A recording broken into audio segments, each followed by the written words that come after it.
Alors bonsoir. Malgré toutes mes tentatives de contrôler mes trips dans la serre, il y a aussi d'autres petites bébites qui se sont introduits dans le système. Ils ne sont pas nécessairement néfastes, mais je tenais à les voir. Je pense pas que c'est des bébites nécessairement qui sont bonnes à voir, parce que souvent ils vont aller taper la base des plantes. L'année passée, j'ai mis des nématodes dans le système. Les nématodes, c'est des petits vers parasitaires qui vont aller ils vont rentrer au travers des larves d'insectes. Ils vont aller comme les envahir, les tuer, les mangeant par l'intérieur. Ça va leur permettre de se reproduire. Et les nématodes, c'est seulement bon quand on parle de ce qu'il y a dans les bacs à plantes, dans les milieux humides. Mon erreur, ça a été de ne pas assez recourir à d'autres insectes qui volent, comme le Aureus insidiosus, qui est un insecte volant, qu'on appelle aussi le pirate bug, l'insecte pirate. Et puis ça, c'est une bouteille de 500 que je me suis procurée chez Nick Natural Insect Control en Ontario. Ils m'ont envoyé ça très rapidement. C'est quand même un petit peu dispendieux, 500 insectes pirates. J'arrive pas à redire le nom. Là, je vais vous montrer. Je lis les instructions, puis on dit de le faire après le coucher du soleil. Donc, ça vient dans une capsule comme ça. C'était bien empaqueté, un peu au frais et tout. Il y a des conditions idéales pour leur survie, au-dessus de 15 degrés, au moins 14 heures de lumière par jour. Et puis, et là, ça va prendre la nourriture, évidemment. Et 60% d'humidité relative. Donc, toutes les conditions sont là présentement. Ne pas le faire en plein soleil, c'est des petits insectes sensibles. Donc, eux, ce qu'ils vont faire, c'est qu'ils vont aller manger des trips, mais aussi tous les autres insectes à corps mou, toutes les autres petites bébites qu'il pourrait y avoir dans le système. Donc, ce sont des insectes bénéfiques. Eux, ils vont les pondre dans les feuilles des végétaux, mais ils ne vont pas aller manger les végétaux. Ils ne vont pas leur nuire, ils ne vont pas nuire aux fruits. Ils se servent juste des feuilles, des tiges comme un support pour se reproduire et continuer à combattre les insectes nuisibles. C'est un peu comme des coccinelles. Ça vole. C'est assez petit quand même. Alors là, on va les libérer dans le système tranquillement. Je dépose ça.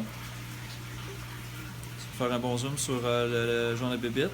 Vous pourrez rechercher ça sur Internet pour savoir à quoi ça ressemble d'une façon plus claire, parce que là, l'image est comme noir et blanc. Fait que là, ici, il y a un petit filet, il y a un petit trou pour de l'air. Ils sont dans des petites coquilles parce que quand les insectes ils sont souvent tous ensemble, ils se cannibalisent vu que c'est des insectes qui mangent d'autres insectes. Alors on dit de tout simplement faire tourner le barillet comme ça pour de un, les faire sortir de leur petite cachette et en même temps les distribuer égales dans toute la bouteille. Donc on fait tourner. Ça peut faire un petit peu, comme ça. On fait tourner doucement. Là déjà j'en vois sur les parois puis il marche, il se promène. Ça a une certaine grosseur quand même. Puis ça vole. Alors on va voir ce qui se passe avec ça. On va libérer ça dans la serre. Là, je l'enlève. Et je l'approche de l'endroit où je veux pouvoir les mettre. Là, il recommande de laisser un petit peu de capsule sur place pour que s'ils veulent aller se réfugier là, ben, ils vont pouvoir. Donc là, je les libère comme ça. J'aimerais ça pouvoir vous en montrer. Moi, je les vois bouger sur les pierres, sur les petites pierres, mais il n'y a tellement pas de lumière là, qu'on les voit pas très bien. Mais c'est des petites bébites qui volent. Je vais en mettre un peu ici. Je vais en mettre dans chacun des bacs. Fait que je vais me promener comme ça dans tous les bacs, puis je vais les libérer. Dans cette bouteille-là, il y en a 500. Là, c'est ici que je commence parce que c'est ici que j'ai remarqué qu'il y avait le plus d'invasion, puis c'est le plus d'insectes, de trips et tout ça. Fait que je vais leur mettre un peu plus ici, à la base de mon chou-fleur, qui a des signes d'infestation de trips.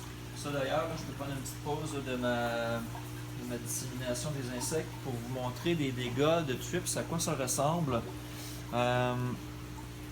Ça vient faire des petits picotés comme ça sur la feuille, je ne sais pas si on arrive à voir là. Ça vient faire comme des petits reflets argentés. Et souvent, il va y avoir des picots noirs. Ça, les picots noirs, c'est les excréments des trips.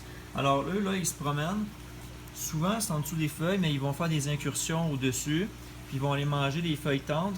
Ensuite, ils vont les pondre. Et puis, la pupation, le passage de l'œuf à la larve, à la pupe, va se faire dans le médium Donc là, ici, les nématodes sont utiles. Mais quand le thrips est adulte, il peut voler maladroitement, mais il vole. Et il se promène de plant en plant. Il peut facilement envahir une serre au complet. Donc ces petits insectes-là que je viens de relâcher, ils vont pouvoir aller contrôler les thrips à un niveau de travail où moi, je serais incapable de le faire. C'est une méthode de lutte biologique. Donc là, eux sont équipés par la nature.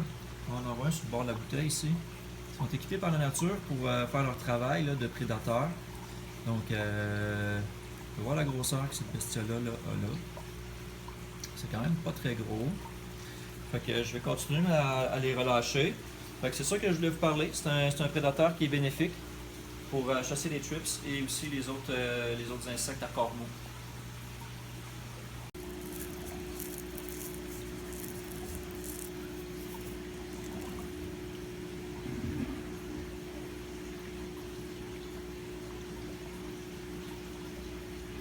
Allez mes petites, allez manger!